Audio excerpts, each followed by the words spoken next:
Bueno, buenas noches. Esperamos pues que sea de su agrado precisamente esta presentación.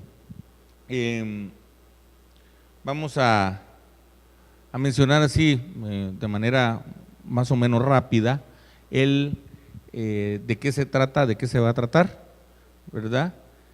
Monumentos patrimoniales, ejemplos de intervenciones. Hay algunos ejemplos que vamos a poner así de manera muy rápida, pero porque la idea es, bueno, que nos involucremos, que nos introduzcamos a este entorno. Y después, pues hablar efectivamente pues de la Villa Guadalupe, que es el plato fuerte y de donde estamos. Y pues a Dios gracias, ha sido rescatada, es parte de lo que ahora es el Centro Cívico Cultural Legislativo, y que, como bien lo dijo Alma Rivera, que me antecedió, es ahora un espacio adicional que hacía mucha falta, que la ciudad lo pedía, ¿verdad? Entonces, veamos, así de una manera muy expedita, vamos a ver qué es un monumento. En las definiciones de diccionario, nos habla de que es una obra arquitectónica o escultura considerable por su tamaño o magnificencia. Sin embargo, hay otras definiciones también, como por ejemplo, obra artística o edificio que toma bajo su protección el Estado. Entonces, podríamos considerar que el Centro Cívico Cultural Legislativo, y sobre todo esta, que es la Villa Guadalupe, es un monumento nacional bajo esta definición. Sin embargo, también es un monumento histórico. ¿Por qué? Porque son edificios antiguos que conviene conservar a causa de los recuerdos que con ellos se relacionan o su valor artístico. Acá tenemos pues que la noción de monumento, según la Carta de Venecia, que es la que nos rige en este tipo de intervenciones, bueno, tenemos que la noción del monumento comprende la creación arquitectónica aislada, así como el sitio urbano o rural, que nos ofrece un testimonio de una civilización particular, una fase representativa de su evolución o progreso o de un suceso histórico. Entonces, para esta presentación, nosotros podemos sintetizar como una definición el hecho de que el monumento es toda obra arquitectónica o artística en la que se debe incluir el sitio urbano o rural que sirve de testimonio histórico de un pueblo, ya sea de una fase de su evolución o de sucesos históricos. De ahí que no sean solamente tomadas en cuenta obras por su tamaño o magnificencia, sino por su significado cultural. Bien, vamos a ver, ¿ustedes qué piensan de esto? Este es obviamente la ópera de Sydney y es un ejemplo de que una edificación no necesariamente tiene que tener cientos de años para poderse convertir en un ícono o un mojón urbano y que represente precisamente a una sociedad o una ciudad o un país. Cuando nosotros vemos esta fotografía, nosotros siempre inmediatamente, o los que ya saben, conocen, dicen Sydney, o los que dicen eso es Australia, ¿verdad? También tenemos este otro ejemplo. En su momento la Torre Eiffel fue criticada, vilipendiada. El pobre Gustave Eiffel fue criticado hasta decir ya no por haber construido esto para la feria industrial de finales del siglo XIX. Pero hoy por hoy no podemos pensar en París y en Francia sin esta torre. Entonces, al nosotros tener y ver esta imagen, bueno, nosotros vemos inmediatamente nos evocamos y decimos, bueno, es París, es Francia. Bueno, luego tenemos un ejemplo salvadoreño. El Teatro Presidente, ¿podemos o no considerarlo? Fíjense que en el vestíbulo del teatro, precisamente tenemos unos murales excelentes, creados por dos excelentes artistas nacionales, Roberto Hueso, Roberto Galicia, y no solo eso, el piso del vestíbulo del Teatro Presidente es un piso de un sistema constructivo que ya no se hace en el país, es palladiano colado in situ. Entonces, este piso nosotros lo encontramos aquí, lo encontramos en parte del Castillo Venturoso, lo encontramos en la Corte de Cuentas de la República, lo encontramos, es decir, hay ese solo hecho es un detalle importante, pero que muchas veces pasa desapercibido. Ok. Si muchos que estudiaron en la Universidad del Salvador o en el Instituto Albert Camus o en el Tercinframen, definitivamente han de pensar, o en el Inframor, el Instituto Francisco Morazán, se recordarán que esta pasarela, a Dios gracias, ya fue remozada, porque lo que tenía era unos escalones que le faltaban aquí, y estaba en mal estado, pero estaba deteriorada, estaba derruida, pero no estaba cayendo. Pero muchos pensaron eso, y eso muchas veces es lo que sucede con nuestras edificaciones patrimoniales. Entonces, pero cualquiera diría, bueno, ¿y esto sí es o no es? ¿Cuántas generaciones de salvadoreños han pasado en esta pasarela? Luego, el diseño mismo de la pasarela como arco rebajado es interesante, ya no se construyen así. Y por otro lado, fue el primer puente peatonal de la ciudad. Entonces, ¿será o no será? Bueno. Luego, hay otro concepto que es importante tener en mente y recalcarlo, el de reciclaje. Bueno, cuando nosotros nos hablan de reciclar, inmediatamente pensamos o nos evocamos a el tema de medio ambiente. Entonces decimos que someter un material usado a un proceso para que se pueda volver a utilizar. Ok, pero ¿qué pasa con el reciclaje de los edificios? El terremoto del 2001 nos ha dejado muchas lecciones. Una de esas lecciones que nos dejó es, y como en la charla que acabamos de escuchar con relación a los asentamientos, hacia el urbanismo, no podemos seguir creciendo. La mancha urbana no puede seguir creciendo a diestra y siniestra y respetando zonas rurales, lugares de alta peligrosidad, porque tal como lo dice esta reflexión, mire, tiene sentido seguir creciendo en extensión, arrimándose peligrosamente a los cerros, a las zonas precordilleranas, ocupando las escasas tierras cultivables, lapidando el suelo natural, propiciando aluviones y desastres. ¿A qué le suena? 1982 en Milar Valle, en Montebello, 2001 en Las Colinas, ¿verdad? Y bueno, o sea, lo que pasa es que los edificios, es cierto, tienen una vida, ¿verdad? Pero también se les puede dar una nueva vida útil, volverlos a revitalizar. ¿Cómo es esto? Bueno, una obra ya construida tendrá su propio espíritu, su propia historia, por lo que cualquier modificación que sufra debe contener el mayor conocimiento de esta para poder respetarla. Esto es lo que vamos a ver un poco de Villa Guadalupe ahora, ¿ok? Entonces, tenemos que tener el mayor conocimiento de ella para entonces ofrecerle respeto.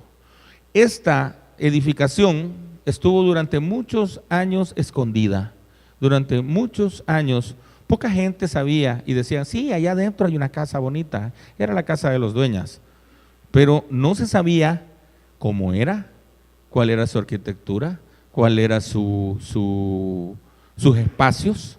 Entonces, tenemos que conocerla. Bueno, pero también el reciclaje arquitectónico, ¿verdad?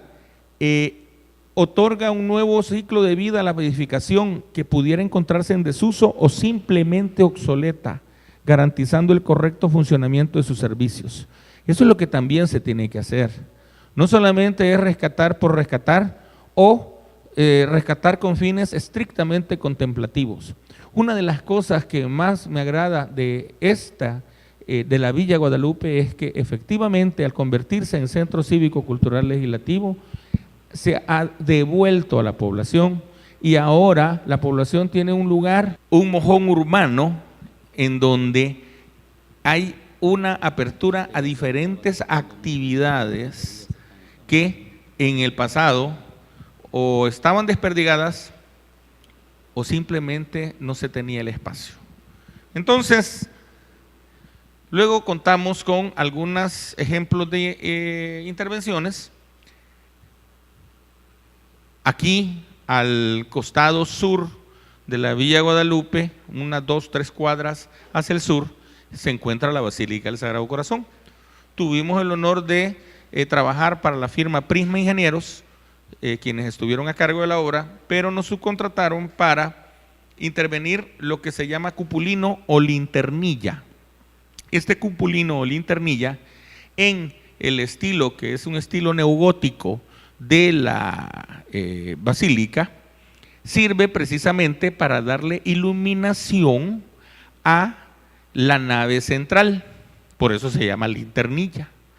Entonces, en un momento determinado, a alguien se le ocurrió colocar una sombrilla metálica, 14 lámparas de tubulares, o sea, de luminarias de 2 tubos, de esas gigantescas, horribles, ¿verdad? O sea, funcionales pero horribles, y así como esta que está aquí, donde se encuentra el coro, pero que nosotros en la intervención, esta la eliminamos, la desconectamos y le pusimos una iluminación un poco más respetuosa de la edificación misma. Así se encontraba el cupulino, así lo dejamos, y además se le colocaron estos faroles que lo que intentan dar es el mismo efecto que se tiene en el día con luz natural, luz solar, se logra en la noche con esto. Entonces, esto había sido taponeado, obviamente evitando que entrara la luz natural, y por eso necesitaban las 15 lámparas, o sea, pero realmente era un gasto excesivo de energía cuando lo único que tenía que hacerse era destaparlo y dejar que el sol hiciera lo que tenía que hacer. Entonces, igual tenemos otro ejemplo, el Palacio Tecleño, otro mojón urbano, ¿verdad? Así se encontró, miren, así estaba después de los terremotos del 2001. Así se inauguró en el 2008, ¿verdad? Igual, a Dios gracias, hoy se ha convertido otra vez es otro mojón urbano, allá en el costado occidental de nuestra gran San Salvador, ¿verdad? Y acá tienen ejemplos de cómo quedaron los espacios. Este es un aspecto de particular mención. El entonces alcalde quería que se integrara ¿cómo se llama? El claustro central a toda la edificación, haciendo esta explanada. Y entonces, porque en este caso fungimos como especialistas o subcoordinadores, no estábamos coordinando el proyecto ejecutivo. Entonces, el coordinador arquitecto discutíamos mucho porque él quería manejar siempre los espacios verdes, porque ahí habían un jardín con una fuente al centro. Entonces nosotros lo que hicimos fue que, le digo, no, miren, démosle la explanada que necesita, ok. Y entonces hicimos esto. Esto que ustedes ven aquí son los pasillos, ven los cuadros que están acá, son donde estaba el jardín. Entonces, si se quiere reconstruir el jardín, ahí está. Entonces se hizo la explanada, pero con criterio restaurativo. Bueno, luego la Iglesia del Carmen de Santa Tecla, igual, es otro ejemplo de Madrid lámina, similar, o sea, es neogótica. Este es el proyecto que fue aprobado por la Secretaría de Cultura, ¿verdad? Igual, por razones desconocidas, no se le ha dado continuidad, pero Esto sería un santuario para los sacerdotes jesuitas, un santuario para Monseñor Romero, el altar mayor y la nave central. El Parque Peña igual fue rescatado. Esto no estaba invisibilizado por las ventas callejeras y logramos rescatarlo. Ahí fungimos solamente como parte de la supervisión. Y ahora entremos en materia. Esta era Villa Guadalupe en el 2013, a finales del 2013. Miren, estos pisos ustedes los pueden observar, ¿verdad? Aquí, en el Salón de las Cuatro Columnas, en el Salón Dorado, en el Salón Rojo, el Salón Verde, el Salón Amarillo, que precisamente tomaron sus nombres de los pisos, ¿verdad?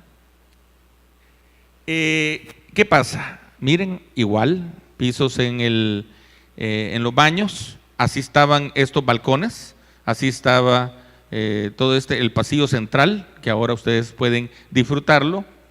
Esto está acá, afuera, lo que son el balconeado en el segundo nivel, en este primer nivel, en fin. Pero, ¿y por qué? O sea, ¿y de qué se trata? ¿Y qué es esto? ¿Y este edificio por qué? ¿Cómo empezó? ¿De dónde salió? Ok, era de la familia Dueñas. La finca Guadalupe fue propiedad del licenciado Francisco Dueñas, casado con Teresa Dárdano de Dueñas. Él fue presidente entre los 64 y el 69 del siglo XIX. Miguel Dueñas Dárdano, hijo de Francisco Dueñas, y fue embajador del Salvador en Francia, fue quien vivió acá realmente, junto con su esposa Eugenia Palomo. Bueno, como ya sabemos, en El Salvador, o sea, generalmente estamos sometidos a los matriarcados. Si ustedes ven el frontón central en la entrada central del pórtico central de la vía, arriba en el frontón hay una T de D, doña Teresa Dárdano de Dueñas. O sea que la casa se la ofreció don Francisco a su esposa, ¿verdad? Bien, la edificación patrimonial se sabe que ya existía a principios del siglo XX. La fotografía más antigua es de 1924. Ya se observa el cuerpo con otra entrada en el costado oriente, este salón. O sea, este salón y esta fachada fue una fachada ya en una segunda intervención en los años 20 del siglo XX. ¿Ok? El sistema constructivo es estructura integral de madera y cubierto con mortero sostenido en metal desplegado. Se le conoce como déployé por el término francés. Se observa una enorme influencia de la arquitectura inglesa y no obstante también se encuentran columnas de concreto armado como estas, y estas, cuando les hicimos las pruebas, todos los análisis, tienen alrededor de 328, 330 kilos por centímetro cuadrado. Ahorita se construye normalmente para 210 kilos por centímetro cuadrado. Entonces, estas columnas y las columnas del pórtico también son de concreto.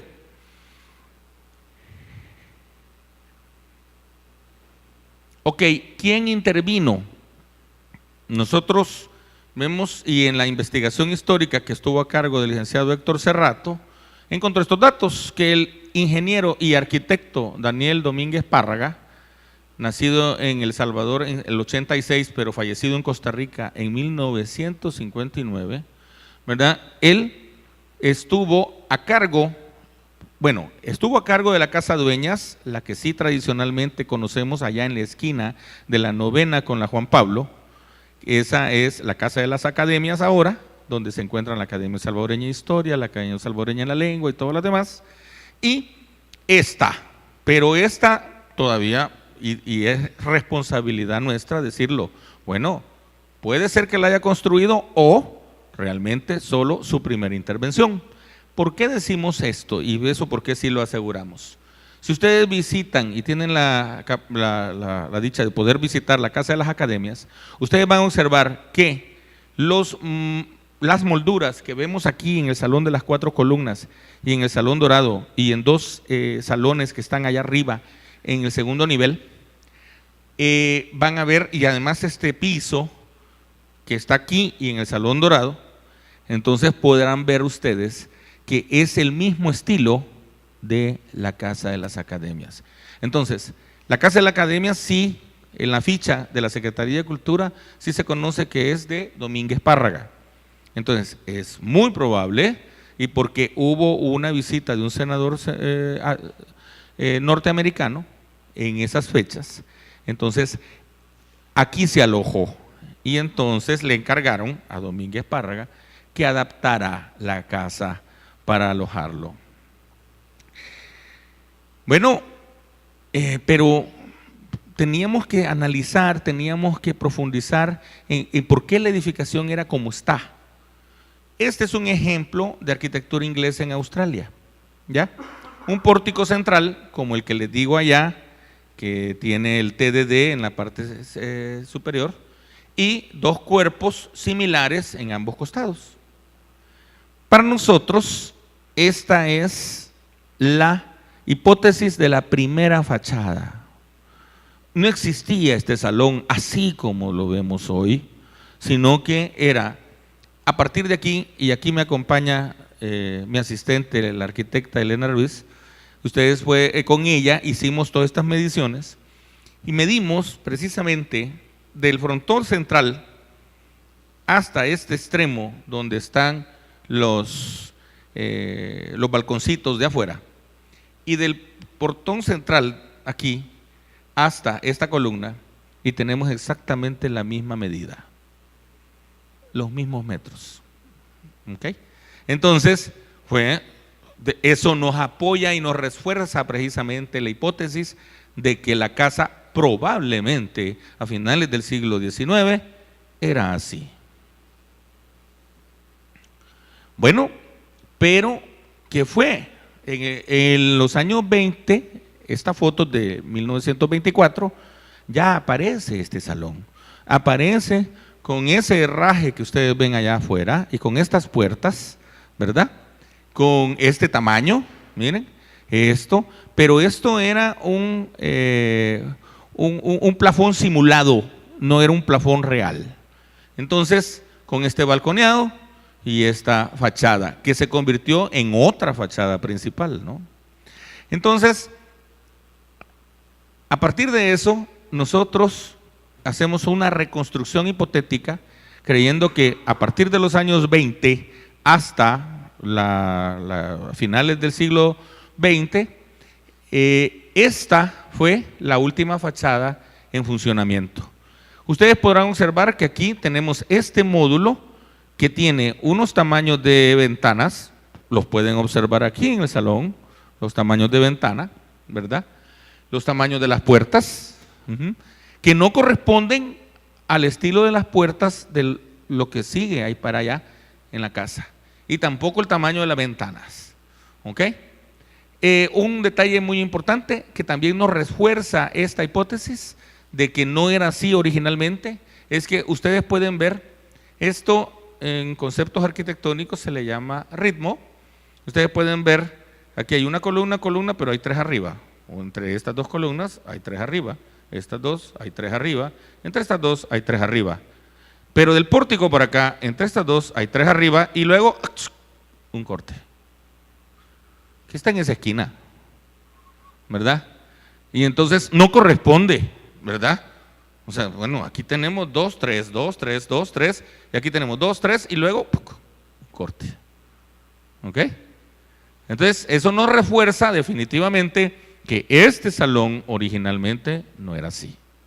Bueno, ¿qué pasó? El peor enemigo de esta edificación han sido las araucarias. Y ahí tenemos el paseo de las araucarias. Entonces, en este salón cayó una araucaria. Esa es la hipótesis más valedera que tenemos. Así como allá atrás, en el Salón Dorado, también cayó otra araucaria.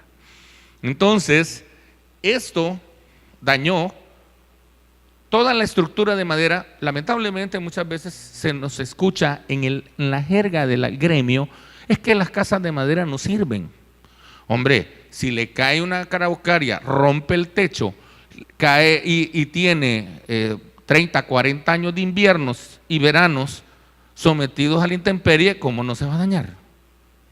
O sea, con que se dañan las piedras, Ustedes ponen una piedra y le empiezan a poner un goteo de agua, a ver si no se hace el hoyo, ¿verdad? El orificio.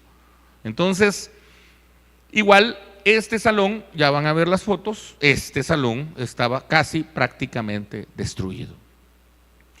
Bueno, ¿qué es lo que observamos? Destrucción por posible caída de árboles, deterioro y pudrición de madera por intemperismo, deterioro de la madera por ataque de xilófagos, o sea, termitas, oxidación de elementos metálicos, herrería y metal desplegado por intemperismo, desaparición de elementos arquitectónicos, puertas, ventanas, molduras por depredación urbana, degradación general de edificación por abandono. ¿Cuál fue la propuesta? Esta, y la que estamos ahora disfrutando. Ahora, nosotros hicimos unos cambios, nos lo permite las normas internacionales de restauración. ¿Qué cambios hicimos? No hicimos el mismo desnivel que había en la que creemos fue la última fachada. ¿Por qué? Para que hubiese una integración a nivel de techo. Si ustedes pueden observar esta, aquí hay una diferencia sustancial y aquí habían unos tapones. Esos tapones, si no se les da mantenimiento, definitivamente deterioran. Entonces, para que no tuviéramos esos problemas, entonces la decisión fue, bueno, esto lo vamos a reconstruir. Como lo vamos a reconstruir y nos permiten hacer la reconstrucción, y no teníamos un documento fehaciente de cómo era el segundo nivel, entonces tuvimos la libertad de hacer esto. Y obviamente las ventanas ya no rescatamos la altura que tienen en la fachada, ¿verdad? Pero sí se respetan las de abajo y una de las cosas muy importantes en este tipo de trabajos es que darle la mayor autenticidad posible a la edificación. ¿Qué es auténtico aquí? Las 4 columnas. ¿Qué es auténtico aquí? El piso. Y ustedes pueden ver que alrededor ya hay otro piso porque estaba muy deteriorado el otro, pero este es auténtico. Las molduras de madera que están en las paredes. Ahí hay una puerta que no lleva a ningún lado. Se selló, pero esa puerta existía. Entonces esa puerta ahí está, como testigo de que hubo una puerta que accedía a ese salón que, si no estoy equivocado, es el salón verde. Pero la puerta original es esa y ahí está. Entonces, es decir, se le ha tratado de dar el mayor grado de autenticidad posible con los elementos arquitectónicos que teníamos. Entonces, luego que tenemos, bueno, primer nivel, segundo nivel, aquí tenemos los salones, salón verde, salón rosado, salón amarillo, este salón de usos múltiples, esta era la propuesta, se ha hecho un solo salón ahora. El salón principal, que es ahora el de las 4 columnas, en el que estamos acá. Luego, en el segundo nivel, hay diferentes áreas, hay 7 habitaciones.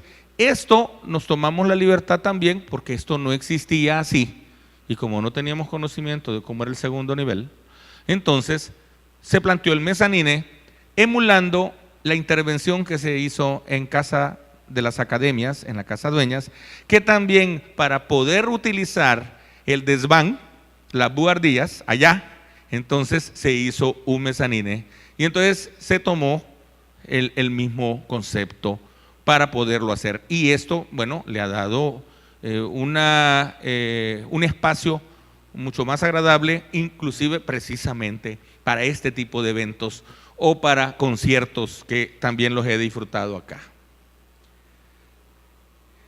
¿Cuáles fueron los criterios con los cuales se planteó la intervención? Reestructuración, porque usamos materiales modernos. Esta losa es de concreto armado. Ahí hay una separación. Esto es importante decirlo antes de que avancemos. Este módulo le llamamos el módulo Oriente, que es este salón. Este fue reconstruido con bloque de concreto armado.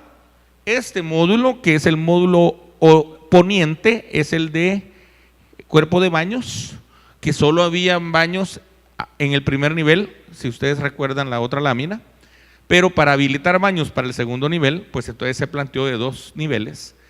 Y desde aquí hasta esa esquina, es el que llamamos módulo patrimonial, el módulo original del sistema de metal desplegado. Bueno, luego, integración, elementos estructurales de madera para recuperar capacidad de carga. Ya van a ver una pared que se tuvo que reconstruir. Ojo, nosotros somos el equipo que hizo el proyecto ejecutivo, pero una empresa, la empresa Hill, fue la que tuvo a cargo la intervención física ya. O sea, en un proyecto de esta naturaleza intervenimos múltiples personas. Luego, reconstrucción del módulo oriente con materiales modernos, respetando volumetría, puertas, ventanas, molduras, que es lo que ya les comenté. Consolidación de columnas de concreto armado, así como el piso existente. Integración de aquellos elementos que puedan reinstalarse, balcones de herrería, pasamanos, molduras. Bien, entonces ahora, esta fue la propuesta final y aquí empezamos. El constructor consiguió el metal desplegado original, ¿verdad? Todavía se fabrica en Estados Unidos y en Europa, y se reconstruyó con maderas preciosas, una pared, la pared en ese hoyo que ustedes vieron que estaba ya del lado del Salón Dorado, se reconstruye, y se reconstruye en madera y metal desplegado. ¿Por qué? Porque ese módulo teníamos que darle homogeneidad estructural, es decir, tenía que funcionar así como había funcionado, separándolo de que es ya de bloque de concreto y del otro que también es de bloque de concreto. Bueno, este es el salón de las 4 columnas cuando vinimos a levantarlo, ¿verdad? Aquí estaba ya en el proceso, aquí prácticamente terminado en parte del proceso, y esta es la foto histórica, ¿verdad? ¿Ok?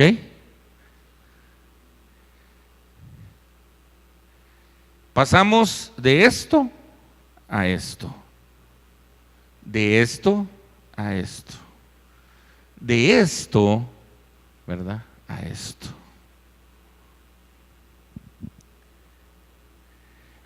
Hablamos acerca de termitas, ¿verdad? Esto es un nido de termitas gigantesco, como de esta altura.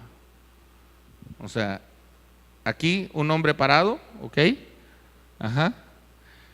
Y hasta el fondo. Y también otro así arriba, en el techo, ¿no? O sea, en toda esa zona. Pero ¿saben qué? Lo bello de este asunto.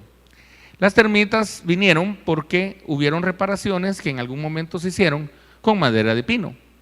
Atacaron la madera de pino, vinieron y hicieron su banquete. Pero la madera original de la casa, en todas esas paredes, ¿se han fijado cuando las termitas, así como en esta columna, si hay muchas termitas, hacen como un tunelito, porque no atraviesan? Así estaban esas maderas. No atravesan las termitas las maderas preciosas de la edificación. ¿Ya? Entonces, en la entrada allá abajo, en la 11, ustedes pueden observar esto, ¿verdad? Y que en el escudo dice Guadalupe.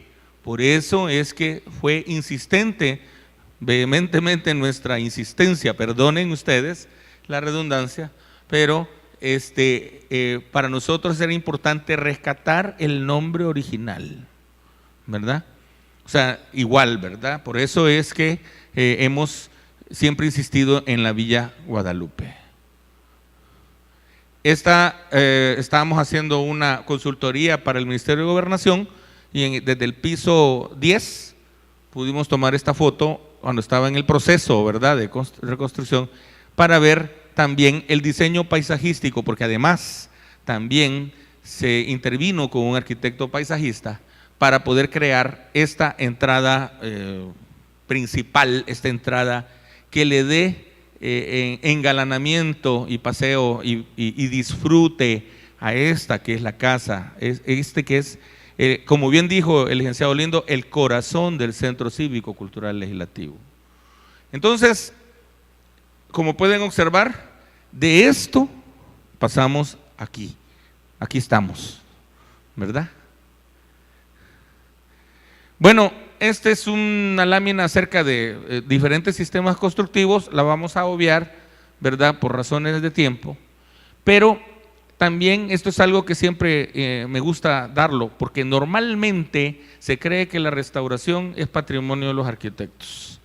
Entonces siempre lo menciono porque los ingenieros tenemos mucho que hacer en restauración y que, bueno, es un reto para la mecánica de materiales, para el diseño estructural. Las estructuras tienen que ser complementarias, lo que hicimos aquí con aquello y lo otro, ¿verdad?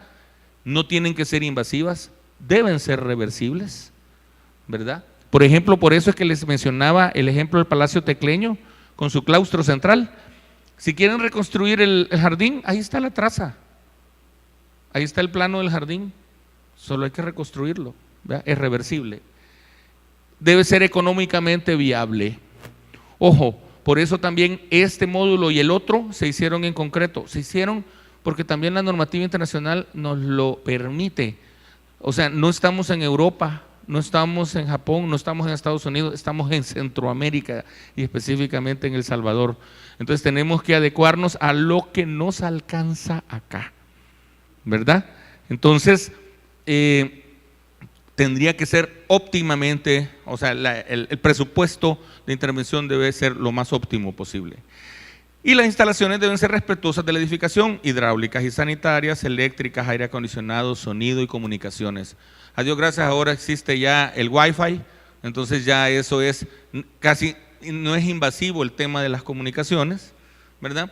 Pero en el tema de las energías, bueno, pues entonces el tema de las instalaciones eléctricas, pues se busca también que sea no invasiva y respetuosa, eso sí.